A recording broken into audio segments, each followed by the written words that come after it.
Iya, ini juga jarang dibahas ya.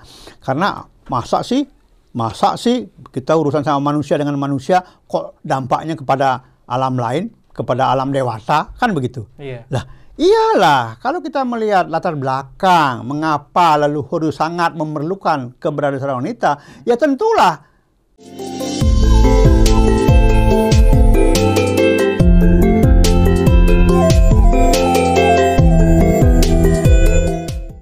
Om Swastiastu.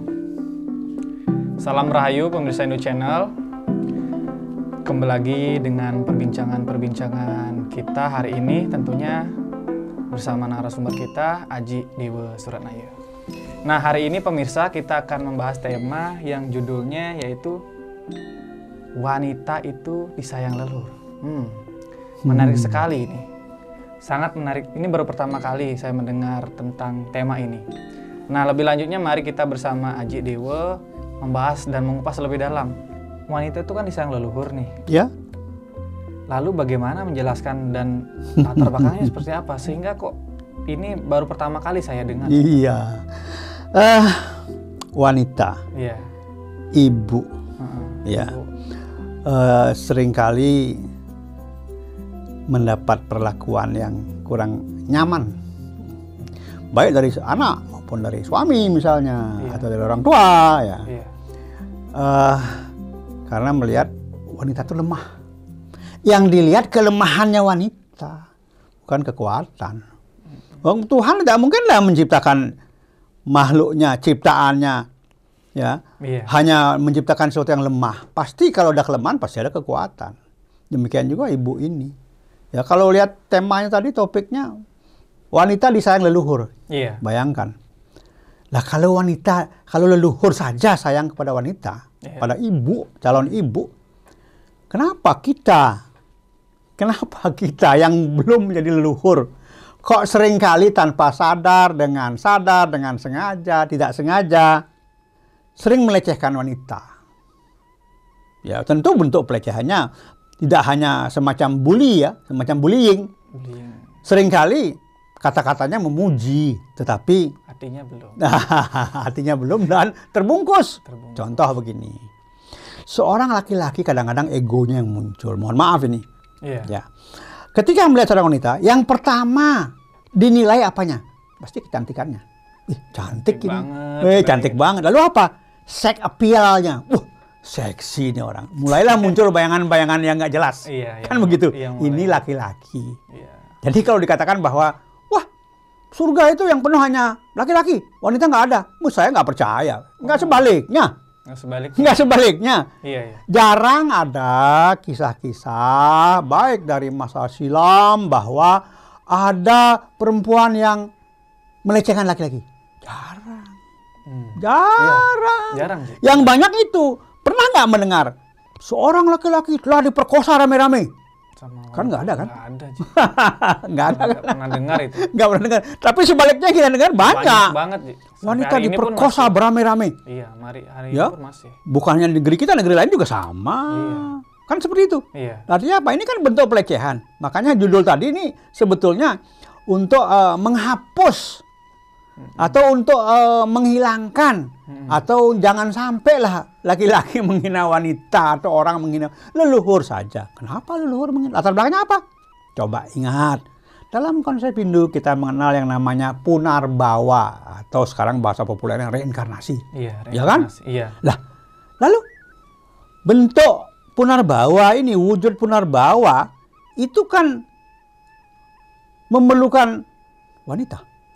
Iya kan? Iya. Loh, memang tanpa wanita inkarnasi bisa terjadi. Ujuk-ujuk menjelma seorang bayi gitu. Kan nggak mungkin. Sementara sekarang cloning saja masih belum bisa dipastikan. Ya kan? Iya. Nah, jadi memang kalau ditanya apa latar belakangnya, tidak ada bantahan lagi bahwa leluhur itu membutuhkan sekali keberadaan seorang wanita untuk menjadi seorang ibu. Kan itu. Nah sekarang kalau tanpa punarbawa tanpa wanita jadi apa? Ya jangankan manusia, hewan saja membutuhkan hewan yang betina kok. Iya, tanpa ada wanita tidak akan tercipta. Nggak akan tercipta. Jadi konsep Punarbawa dalam Pancasila itu bohong kalau nggak ada wanita kan? Iya kan? Nggak ada. Makanya Punarbawa menjadi satu konsep penting di dalam ajaran Hindu. Iyalah, memang leluhur harus mau tidak mau harus menyayang wanita. Tidak ada pilihan lain karena leluhur tidak bisa menciptakan selain wanita terkait dengan Punarbawa. Kan begitu? Ya, jadi harus itu, harus. Nah, di sini saya hanya ingin mengingatkan juga, kita semua ingin mengingatkan bahwa janganlah ada pelecehan wanita karena Anda akan berhadapan dengan leluhur Anda. Leluhur Anda nggak akan terima. Meskipun verbal, apapun itu, yang namanya bentuk kekerasan itu kan tidak harus fisik, bisa juga verbal. Nah ini, ya, dan ingat, sekali lagi, bahwa Tuhan yang menciptakan makhluknya tidak mungkin hanya berat sebelah, lemah semua. Pasti ada kekuatan, pasti ada kelebihan. Ini yang penting. Ya. Jadi tolong kita semua janganlah, hentikanlah semua itu. Seperti itu. Oke, Ji. Nah, Ji, lalu bagaimana, apakah penderitaan seorang wanita sebagai seorang ibu akan menyentuh alam leluhur? Iya, ini juga jarang dibahas ya. Karena masa sih kita urusan sama manusia dengan manusia kok dampaknya kepada alam lain, kepada alam dewasa, kan begitu? Lah, iyalah, kalau kita melihat latar belakang mengapa leluhur sangat memerlukan keberadaan seorang wanita, ya tentulah setiap perlakuan buruk terhadap wanita akan berdampak buruk atau berdampak tidak baik atau menyinggung para leluhur. Pasti akan menyinggung para leluhur. Dalam ritual saja dikatakan, dalam Santi Parwa jelas dikatakan bahwa kalau dalam sebuah upacara yajna tanpa kehadiran wanita, tanpa dihadiri atau tanpa ada peran wanita, maka para dewata akan kecewa. Dan kekecewaannya kan menyebabkan apa? Ya terganggunya jalannya upacara. Jelas itu.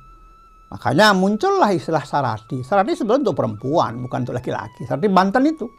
Tapi sekarang juga tidak ada masalah kalau misalnya sarati juga dari pihak laki-laki. Tapi yang jelas peran seorang perempuan. Coba ingat, sarati Banten itu kan ketika dia membuat Banten sesaji itu kan penuh dengan perasaan, penuh dengan emosinya, sehingga akan menghasilkan yang terbaik. Jadi memang di sana ada curahan energi wanita ke dalam setiap sesaji yang dibuatnya, dan ini akan mendukung lancar upacara. Sebuah upacara kan lancar kalau ada kehadiran. Makanya Santi Parwa mengatakan seperti itu tadi. Dan ada juga yang mengatakan bahwa kalau sudah wanita dihina dalam sebuah negara, maka negara itu kan bermasalah. Ya, kita pernah punya presiden wanita, ya. Namun dalam sejarah juga di Nusantara ini dicatat banyak sekali peran wanita-wanita hebat. Contoh, ya kita lihat ya, zaman Ratu Sima dari Kalingga, begitu hebat popularitasnya Ratu Sima sampai ke seberang sana, sampai ke Arab. Bayangkan, seorang wanita. Dan setelah Ratu Sima, ada putrinya Samarutungga, Pemrakarsa dibangunnya Borobudur, namanya Pramodawardhani. Luar biasa. Hancurnya kerajaan-kerajaan itu tidak lepas dari keterlibatan perempuan yang dilecehkan. Banyak. Coba ingat dulu di Yunani seperti apa. Kuda Troya itu kan perempuan yang membuat. Seorang wanita bisa membuat 4 raja harus bertarung. Kan seperti itu. Jadi di Nusantara juga sejarah mencatat. Kita punya Kartini. Ibu Kartini. Luar biasa perjuangannya beliau. Kita punya Dewi Sartika di Jawa Barat. Kita punya Mahlahayati di Aceh. Kita punya Cut Nyak yang akhirnya meninggal di Sumedang. Itu orang-orang hebat semua. Dan negeri ini bisa lepas pun dari penderitaan, dari penjajahan. Bukan tidak ada peran wanita. Coba di Bali. Ratu Kanye bersenjatakan keris, mampu membunuh seorang jenderal Belanda. Bayangkan. Walaupun tercatat dalam sejarah nasional ya, tetapi itu terjadi. Ya. Nah, dari pembelajaran seperti ini ada baiknya kita juga mulai menyayangi kehadiran wanita. Dan kita juga harus tahu siapa sih sebetulnya wanita itu yang memberikan dia kekuatan sehingga seperti itu. Kita bisa jawab dengan gampang, oh itu urusan Tuhan. Ya, tapi dalam Hindu itu tidak hanya urusan Tuhan. Tuhan menggunakan tangan-tangannya. Sehingga seorang ibu itu punya kekuatan luar biasa. Dan seringkali walaupun dianggap makhluk yang paling lemah, nyatanya bisa merubah dunia. Contoh, ibu. Ya, ibu. Nah, ibu itu asalnya dari mana? Ibu itu kalau dikaitkan dengan kata kuno yang sangat kuno, dari kata labu. Labu bukan buah labu ya, tapi labu ini ibu, bahasa yang sangat tua di Nusantara ini. Labu. Labu sendiri dikaitkan dengan wujud aslinya secara fisik di negeri ini, yaitu di Jawa, ada yang namanya Lawu berwujud gunung. Jadi, Gunung Lawu itu sebetulnya aslinya adalah labu. Labu itu ibu. Lalu apa kaitannya? Ibu dengan Gunung Lawu?